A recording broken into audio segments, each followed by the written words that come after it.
Hey, so good to see you, even though I can't see you. It's another beautiful day in the neighborhood, and I'm so excited that you're here at DeafBlind Potter Bible Study. And if you don't know who I am, I'm Kelvin Crosby, the DeafBlind Potter, and we're gonna go starting from beginning to end of the Bible. Today, we're just gonna stay in chapter 1, Genesis 1 today. And we're going to go on this journey. You ready to do this? Let's do this. Alright. So I got about, it's about 8 pounds of clay. But when we think about Genesis 1, it's one of the, like we read it, oh yeah, this is good. But what's really interesting is, you think about pitch darkness. The earth was just like a ball, like this, and it had water everywhere. And there was no light. It was completely dark, and you couldn't tell what it was. And then God said, "Let there be light." And what was interesting is, as the scripture says it says, "Let it be light," so that it can separate dark from light. You think about that. God saw that darkness was not great. There's a purpose for it, to help rest. But when he saw the earth, he's like, we're going to make this the certain point of the universe. You think about that. God had a plan as he created the earth and made light. And he says, now, light is going to be what's going to separate day and night. So he goes, alright, that's day 1.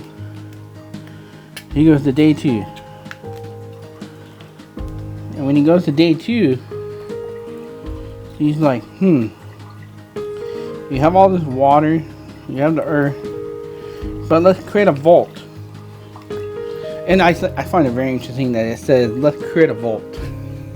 I'm like, wait, we're going to protect something? What are we protecting? And the vault, essentially with the sky. What does the sky do for us today? The sky keeps everything in our lives all in one spot. The sky takes care of the plants. The sky gives the different weathers to take care of the earth. It protects us from the elements from outside. And you think about it, sky had to come first before humanity could come first. Because God knew if he put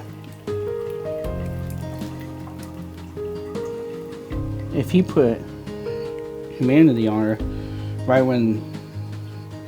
before the sky was there, that humanity couldn't survive. Isn't that an interesting idea? God, he was preparing us before we were even born or even in existence to make sure we could survive on his thing called Earth.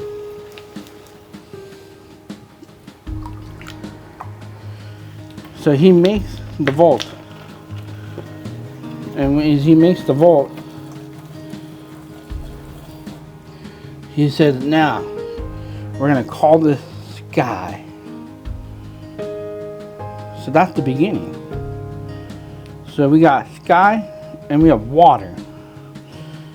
And that's day 2. And God's like, alright, let's work on the earth more. I like what this is turning out to be.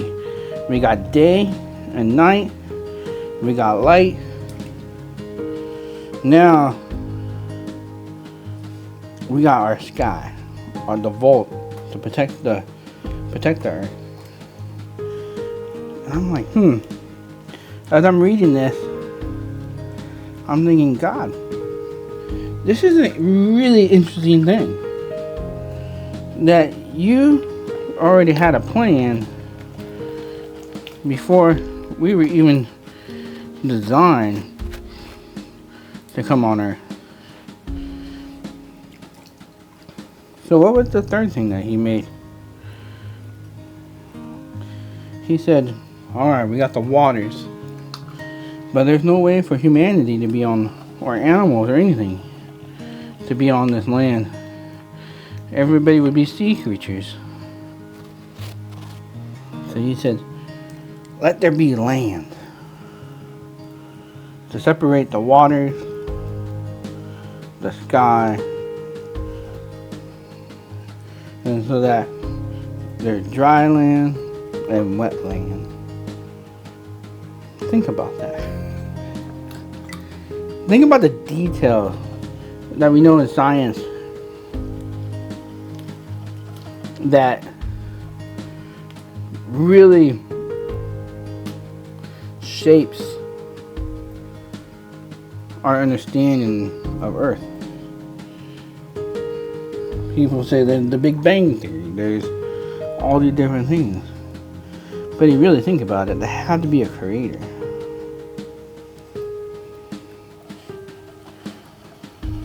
And so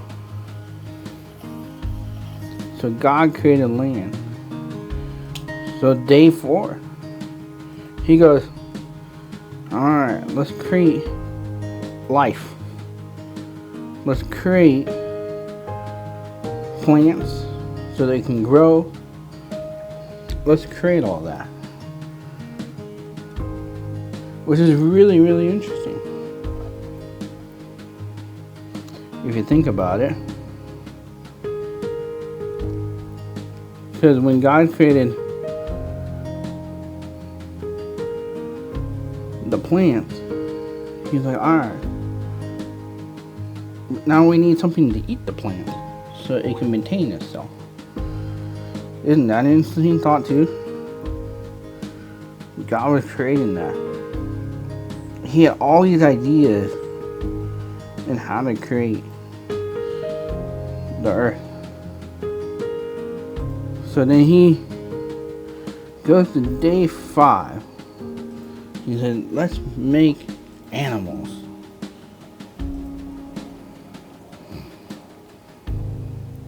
And what's interesting about that part is animals came into existence.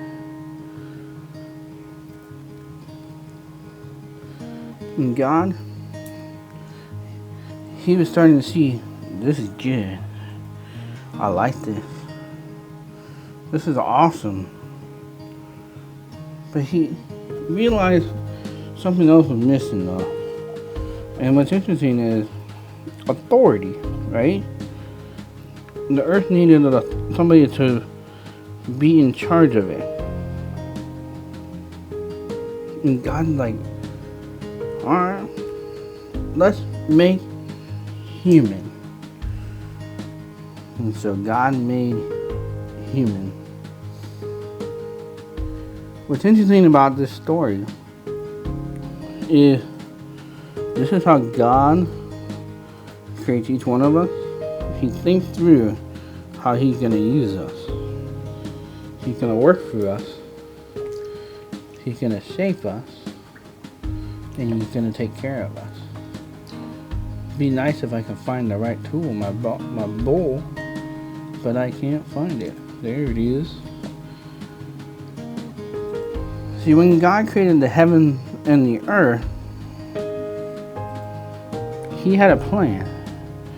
Just like he has a plan for us.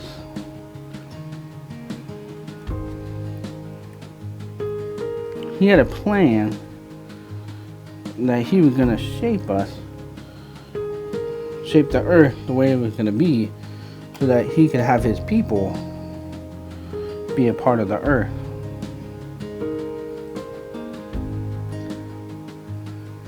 He had a plan that he was going to make the water just right.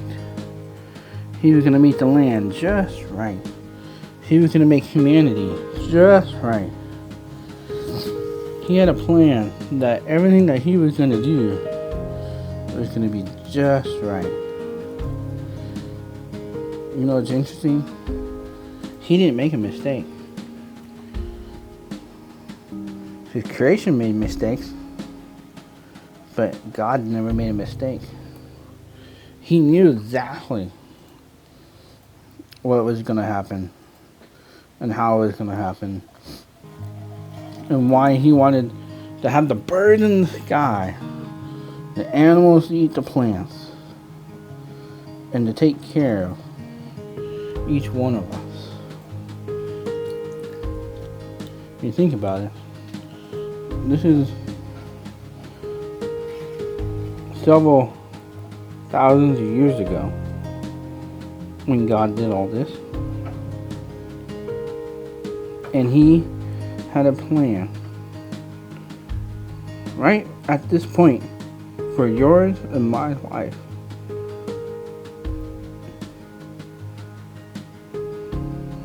Did he know that Adam and Eve was going to sin? Probably.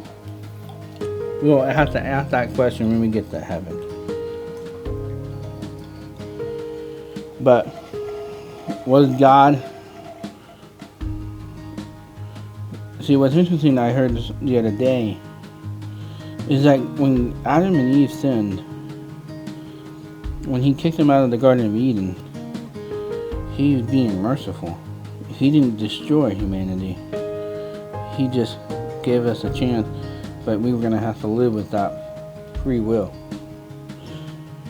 You know? That's what we get when we're Christians. We get free will to decide if we're going to follow Jesus or if we're going to do our own thing. And we have to decide, are we going to follow God's plan? Or are we going to follow our own plan? I'll tell you, everything I've read in the Bible, if it was a man's plan, it never went right. So I think I'm just going to follow God's plan. How about you? You like my little globe? My globe pot? Honestly, I've never really made a piece like this. It kind of feels like a globe. I don't know if it looks like it, but it feels a little bit. But my friends, just want to encourage you today. Know that God had a plan way before you were born to making the heavens and the earth, building it all in 6 days. And he had a plan of how beautiful and perfect it was going to be. So I want to encourage you, remember, God has a plan for you. Just like he has a plan for him building the earth. Go live beyond your challenges, and I will see you next week.